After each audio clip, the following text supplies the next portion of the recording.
that one? Amen, amen. Today I want to talk about the glory of the Lord. Walking in the power of His glory. Walking from glory to glory by the Spirit of the Lord. I've been meditating upon the scriptures, and this is the scripture I said last week that I will talk about the glory. Understanding the glory of the Lord. It is very, very important. We've heard people say, glory to God, glory to God. We've used that word loosely, but we need to understand what that glory means.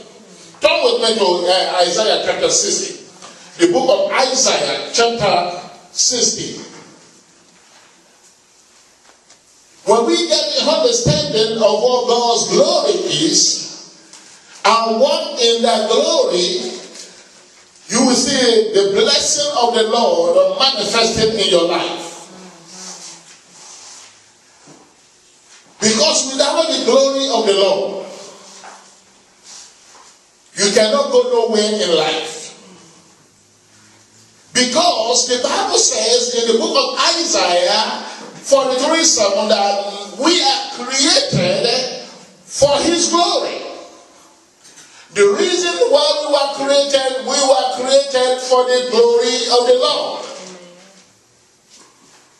And when you understand the word glory and appropriate the meaning of that word or the revelation of that word in your life, you will see the blessing of God.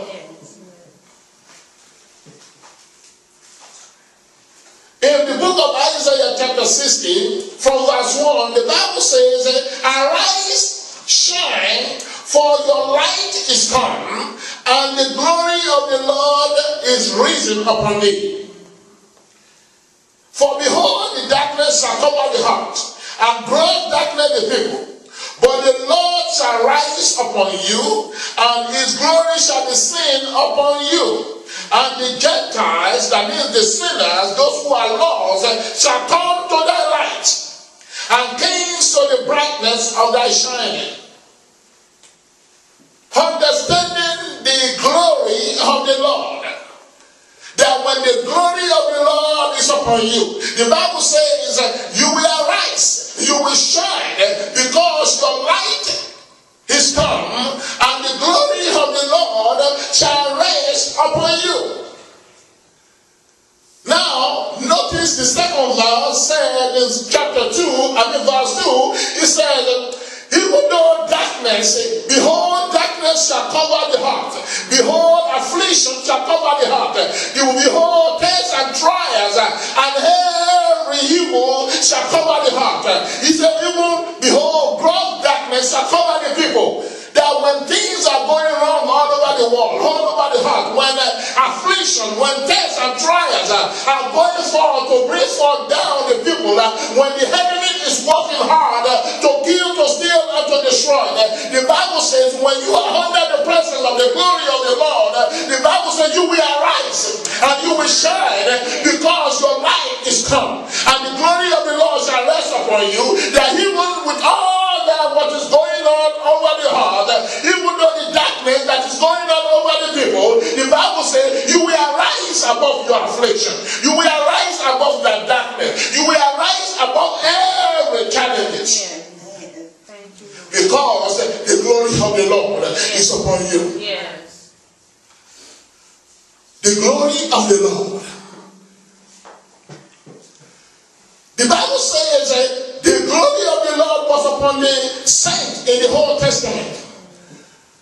When they were impounded in Egypt, when they were afflicting their soul, when all tests and trials are coming against them, and they cry unto the Lord, and the Bible says that the Lord heard their cry and see their affliction. And the Bible says that there was light in Goshen, even though there was darkness in Egypt. When everything, all the plague is destroying things in Egypt, the Bible says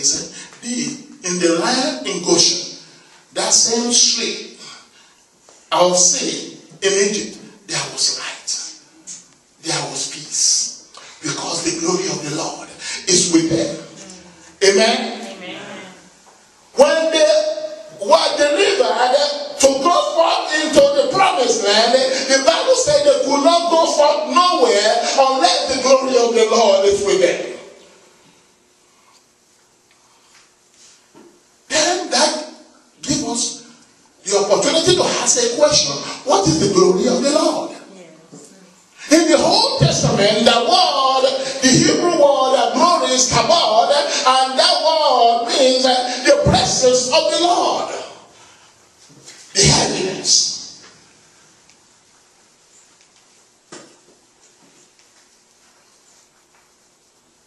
When the glory of the Lord is removed from the people of God, they will not move forward. They will stay and they will wait until they see your glory. We are not going away. Amen. Listen. Living life without God is useless. People are coming to that reality. The Bible says in the book of Psalms 127, it says, except the Lord build the house, those who labor in vain. Amen. That if you don't have God, if you don't have God in your life, no matter what you are doing in life is in vain. Yeah. It's useless. Except the Lord build the house. Except the Lord is involved in your life. You are laboring in vain. But if God is your daddy, if God is your father, trust me, no matter what you are going through, when you cry out to your father, it will take you above all your affliction. You will arise and you will shine, because the light of his glory will rest upon you. And even though all those afflictions, all those tears, all those darkness is all over the heart, all around you, in your job, in your workplace, the Bible says you will arise, and because of your arising, that the Gentiles, the sinner, will come to your light. Amen. They will say, I want to know you. I want to see this guy that you saw. That when everybody was getting for clothes, you are still buying houses. When everybody was losing their jobs, you are getting promoted. Yeah. That's right.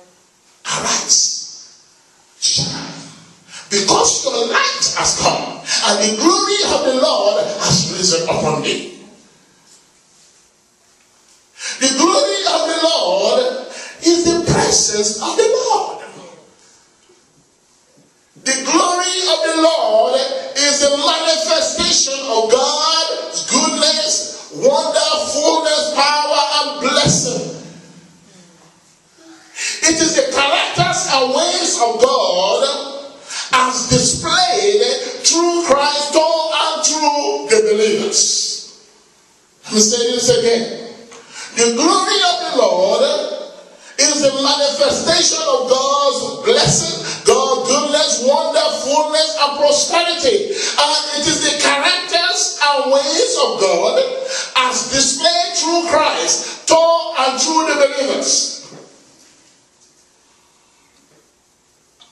Through Christ, that glory has been reflected in us. That glory is inside of you. And that is why I have a good news for you today. That when you understand the presence of God, that your body is carrying God. You are a God carrier. You are God carrier. And that, do you know why God said, hey, everything that we do, we know, he knows, nobody knows, because he said, if you go to the sea, wherever you go, I'm there. Yes. Because you can't run away from him. It's inside of you. Jonah tried it. God has a question. Even when Jonah was thrown into the sea, he was still in the belly of the fish. Yes. He was there. And he still rescued Jonah. If it's like inside a fish to pick up Jonah, say, you can't run nowhere, you're still going to go to where I sent you. And he commanded the fish to come up, bring forth Jonah to the brink of the sea. Say, now go. You're trying to run away from your calling, from the purpose of God.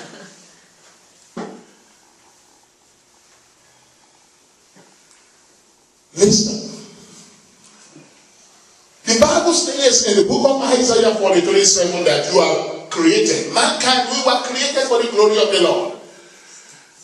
In the beginning, when God created mankind, He created mankind with His glory.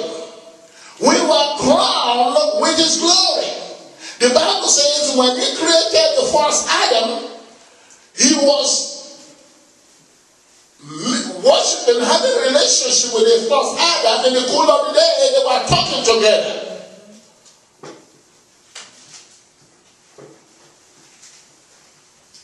When God created mankind, He created us with His glory. Yeah. Because Adam lost the glory.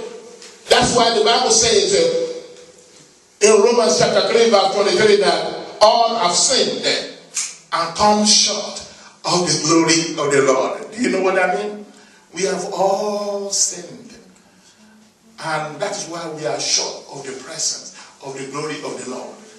That was before we came into Christ. Watch this. I want you to listen. It's good that we are not too many. There's not too many those keys to distract us too much here. Because I want to lay some powerful foundation. I want you to see something. That when you get the revelation of His glory, your life will never remain the same again. In the book of Genesis, look at Genesis chapter 1. We're going to teach the word today. And we're going to allow the Holy Spirit to illuminate our mind. The Bible says in Genesis chapter 1, from verse 26, God said that, and God said, let us make man in our image, after our likeness, and let them have what? Dominion over the fish of the sea, and over the fowl of the air, and over the cattle, and over all the earth, and over every creeping thing that creepeth upon the earth. Verse 27 says, so God created man in His image. In the image of God created He him.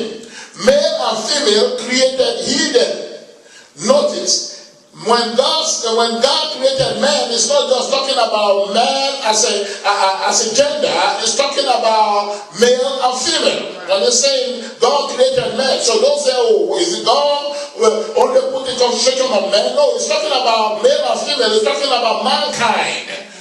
That when God created mankind, and in verse 28, the Bible says, and God did what? God blessed them. Yeah. You know, the sign of the blessing is to lift up your hand and to put your hand and bless somebody. Mm-hmm. The superior one, blessing the lesser one. You know, and the Bible says, and God blessed them, and God said unto them, be fruitful and multiply and replenish the earth, and subdue it, and have dominion over the fish of the sea, and over the fowl of the air, and over every living thing that moveth upon the earth. So we see God giving mankind the authority, the rulership over the earth. The heart, when God created the heart, He created the heart for mankind. For us to rule, to reign, to subdue, to replenish, and to be what? Fruitful. So God made mankind the God of the heart. God over everything that He has created. And God crowned mankind with His glory, with His honor. No wonder. If you know who you are, and you get the revelation of His glory, and you walk and you appropriate His glory into your life will never remain the same again. Because in this passage of scripture, the Bible says, even when the angels, oh hallelujah. Turn to Psalm chapter 8. Psalm chapter 8. The book of Psalms, chapter 8. If you are there, say amen. Hallelujah. The Bible says when God was creating mankind,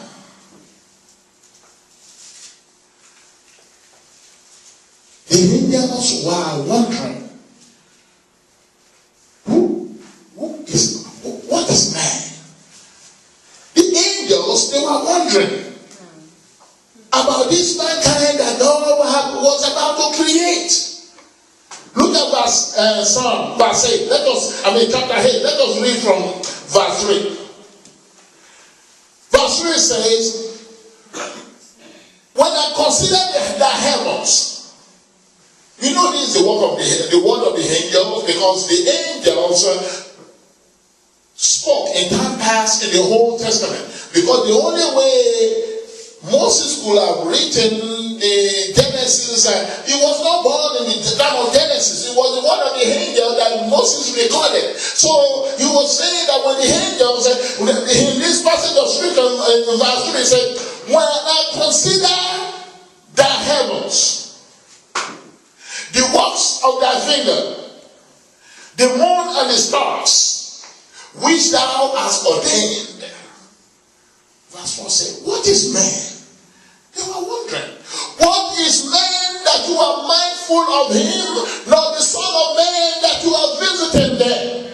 You left heaven to the garden to go and fellowship with mankind. What is this man that you are about to create in your image and after your likeness? Even the angels were not created in the image of God and after the likeness of God. So it is, what is this man that you are so mindful of mankind that you created them in your image and after your likeness? He said, when I consider heavens, when I look at the stars, the moon, the beautiful things of heaven, he said, what is man that you are mindful of him? Nor the Son of Man that you visit him. He said, for you have made him a little lower than the angels. That word angels right there, if you go and look at the Hebrew word angel right there, is the word Elohim. And that word Elohim is the word used for God. That word Elohim in all over the scripture is translated Elohim over 2,000 times in the Bible. Over 2,000 times in the Bible that word Elohim was used, and it's used for this word angel here. So what he's saying is that you have made man a little lower than God. That's right. And you have crowned him. Do you see that? He said you have crowned him in order for mankind to take his authority to rule over the earth. The Bible says man was crowned with God's glory and honor. You can't rule a nation without being a king. A king without no crown is not a king. When you are crowned, that means you are a king who has a domain. That is why you have a kingdom. Kingdom. King, domain. And because you have a kingdom, you have now been crowned as a king with God's glory and God's honor to rule the heart, to dominate, to subdue, to be fruitful, and to replenish the heart. You have an assignment to be blessed and not to be cursed, to be above and never to be beneath, to be a winner and not a loser. That is the purpose of God for you. But what happened? God created man in his image and after his likeness. Here the angel of the Lord was so concerned and so wondering and saying, what is man that you are so mindful of him, and the Son of Man that you visit him? Yes, you have made him a little lower than the angels, and you have crowned him with glory and the honor. You made him to have dominion over the works of your hands. You have put all things under his feet. You gave him everything. The first Adam in this passage of scriptures, the psalmist is prophetically speaking concerning the first and the second Adam. It's talking about the kingdom that was given to the first Adam to rule and to have authority over the heart, to become God of this world, and also is also giving us the prophecy of the second Adam, who is Jesus. Why first Adam? Why second Adam? Turn to Hebrew chapter 2. The book of Hebrew chapter 2. You will see the same scripture that the writer of Hebrew is using. Is quoting this Psalm 8. And using this scripture to the second Adam, our Lord and Savior Jesus Christ. That's where I found out that was the word of angels. Wondering, what is this man? If you are in Hebrew, chapter 2, just shout with me, hallelujah. I can hear hallelujah. It look like, can you shout with me, hallelujah? Nobody's here? Nobody's in the scripture yet? Hallelujah. Are we getting this message? Hallelujah. Praise the Lord. Look at Hebrew chapter 2.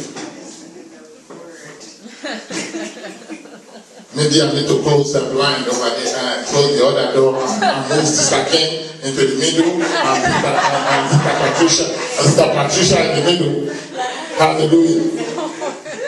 Praise the Lord. Sister Ken said, why is the at least one day I can be escaped this by name. I can escape it. Praise the Lord. It won't be fun without you guys. God is good, amen? Praise the Lord. In the book of Hebrews chapter 2, I want you to look at verse 5. Verse 5 says, for unto the angels had he, that God not put in subjection the world to come, whereof we speak. That God did not give the world to the angels. He didn't give this all to the angels to rule. That means the world to come. Man is going to rule and reign over the kingdom of God in the world. So it's saying right here in verse 5, for unto the angels are he not put in subjection the world to come, whereof we speak. Now look at verse 6. But one in a second place, that means one, that is one angel in a second place, testifying, saying, what is man? Is quoting the book of Psalm. The prophetic work of the psalmist in Psalm chapter 8. He said, what is man that thou art mindful of him, or the son of man that thou visited him? Thou made him a little lower than the angels, thou crowned him with glory and honor, and did set him over the works of thy hands. Verse 8, thou hast put all things in subjection under his feet. For in that he put all in subjection under him, he left nothing that is not put under him. But now we see not yet all things put under him. Now, we are only having a few revelations of the blessing of God and the lordship that God has given to mankind. But in that passage of scripture, even they say, now we have not seen all things put under him. But in verse 9, say, but we see Jesus, who was made a little lower than the angels, for the suffering of them, crowned with the glory and honor, that he, by the grace of God, should taste death for heaven. Let me show you something. Let me do a little teaching about this, and let me make it so simple. In the beginning, God created the heaven and the earth. Are you with me? Please pay that attention. When God created the heaven and the earth, God made man to rule the earth, to be God of the earth. He crowned man with glory and the honor to have the authority. That is a sign that God approved for him to be the God of this world and to rule and to reign. He gave it to the first Adam. And he blessed the first Adam to be fruitful, to multiply, and to have dominion over everything that he has created. But the first Adam, with his wife, disobeyed God. Because God said, okay, I've given you everything. But there's one thing I don't want you to touch. Don't go near the tree of the knowledge of good and evil. And for in the day you touched it, you shall surely die when you eat it. And Satan came to deceive the woman. And the woman allowed her husband to partake of the fruit. And the Bible says they died. Not physically.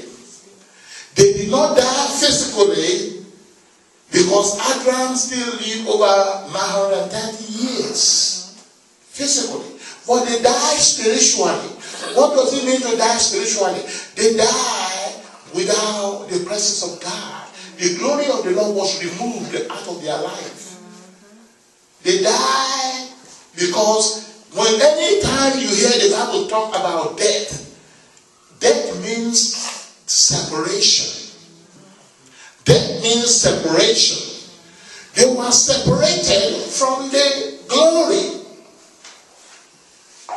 That's why the Bible says, faith without works is dead. The body without the spirit is dead. It's separation. When you die physically, you know what happened?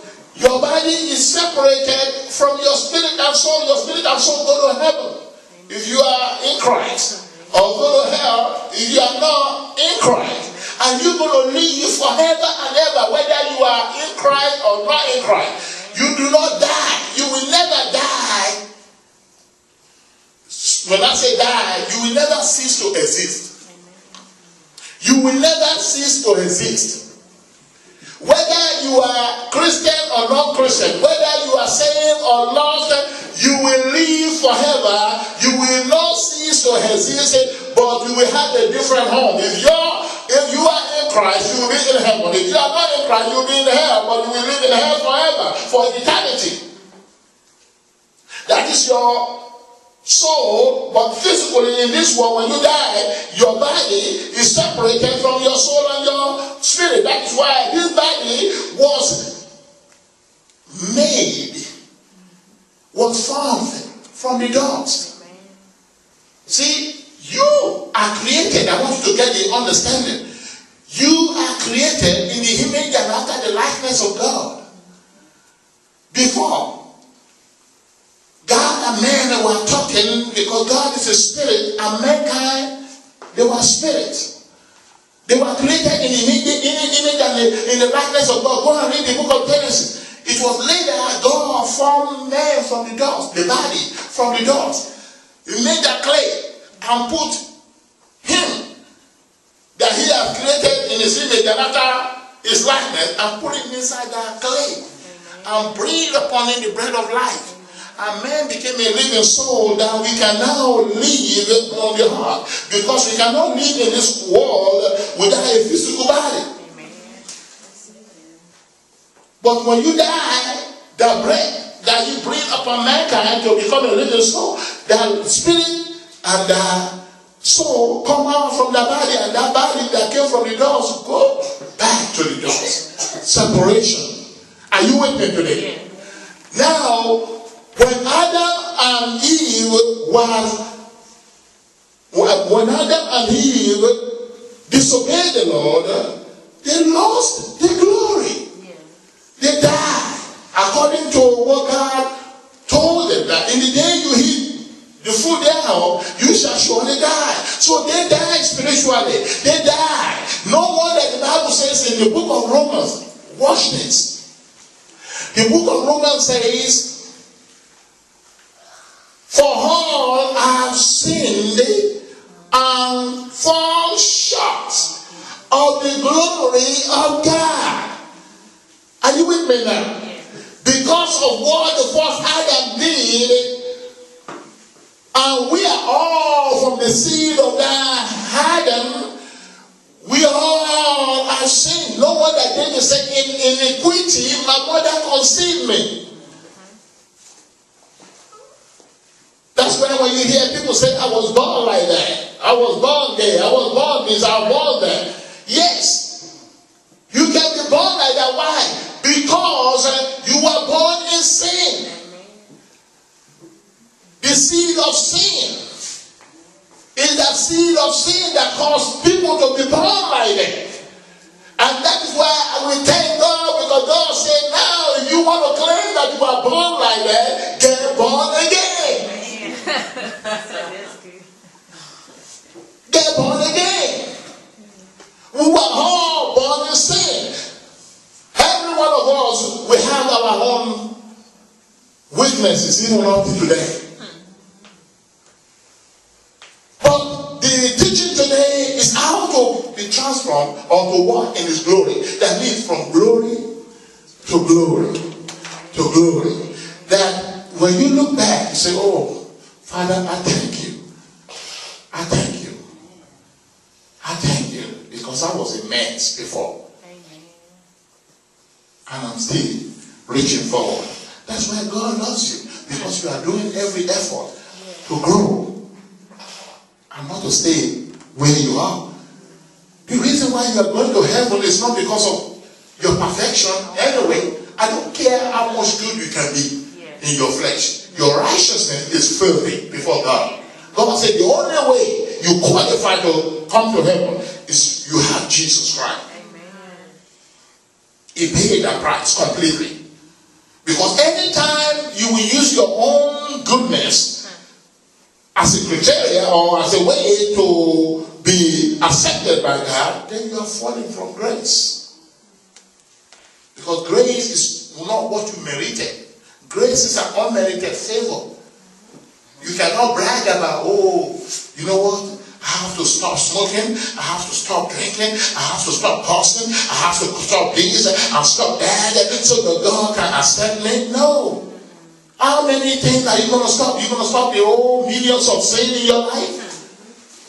Because if you can, if you still miss one, the Bible says you miss all.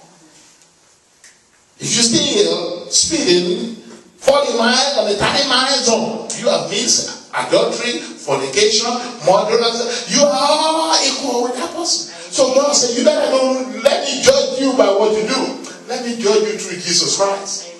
And when you have Jesus Christ, you have the way to heaven. Yes, thank you. Because you allow my grace to work for you. Not to come to me to brag about what you are not and what you do for yourself. That's why I try to explain the fasting that we are fasting.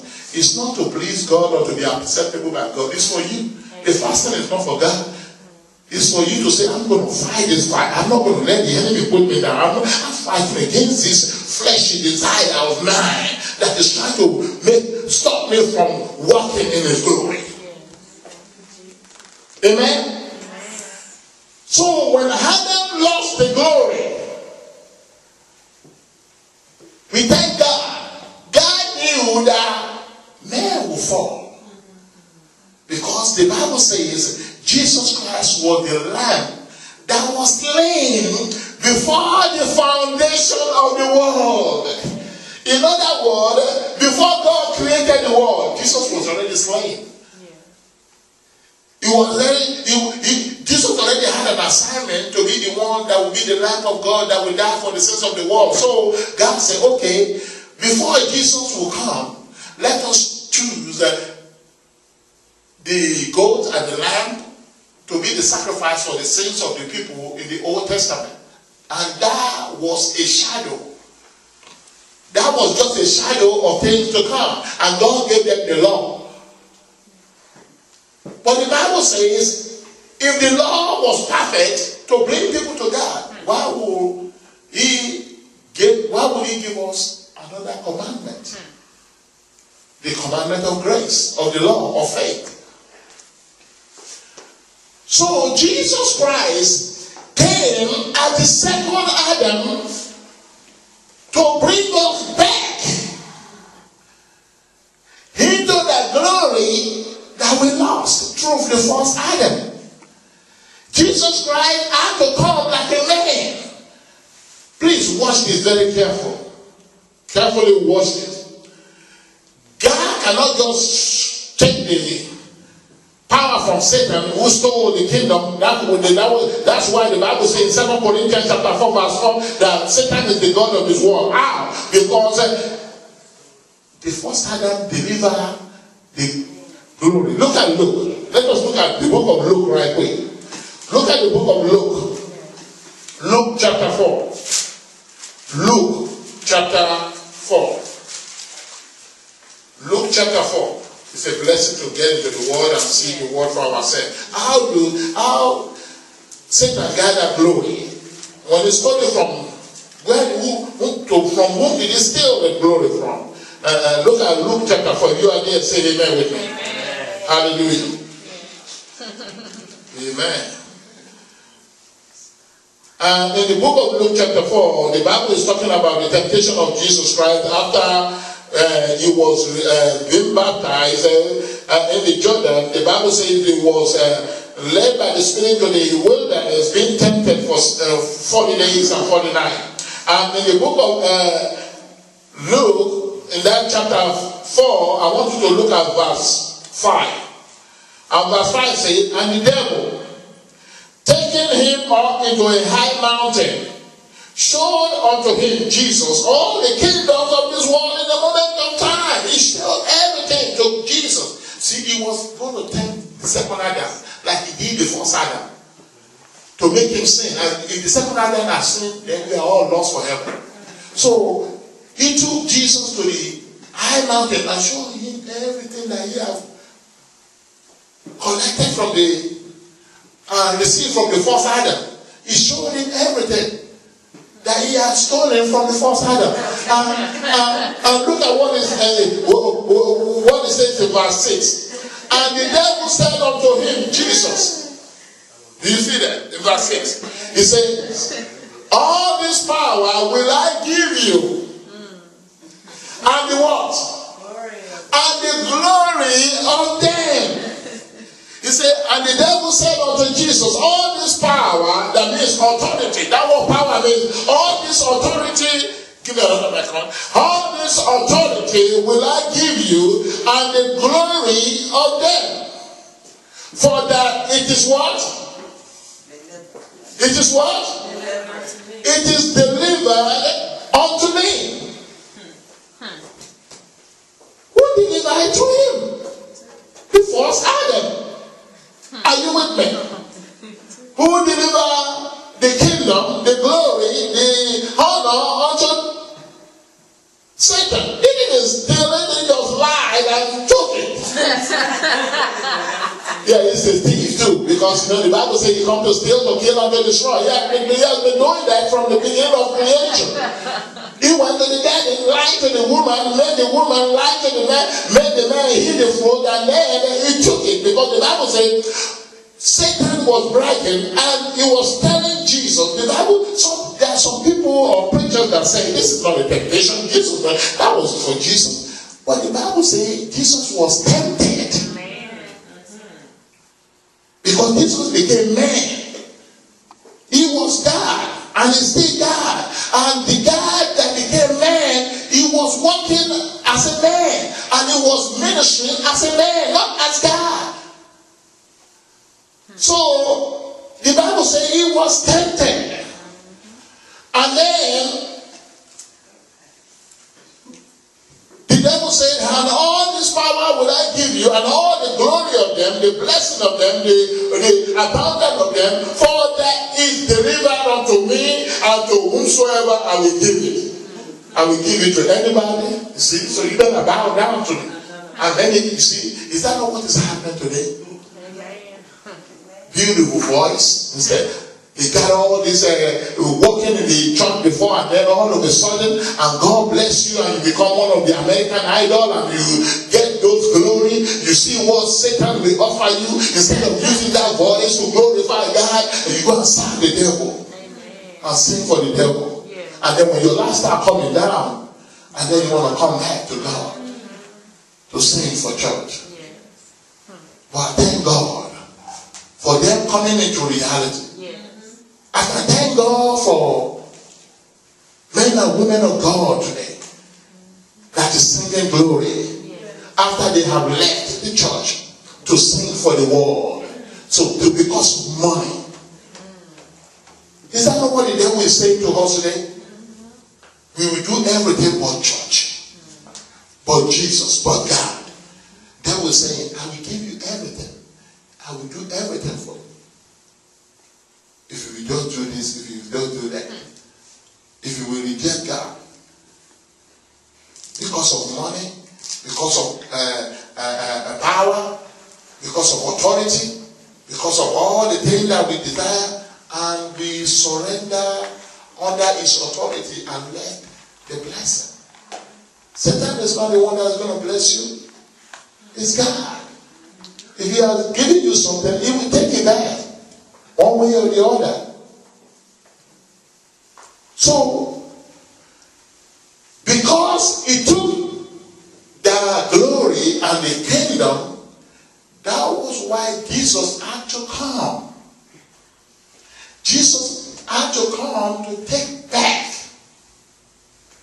that kingdom. And the only way to take that kingdom back, he had to become man.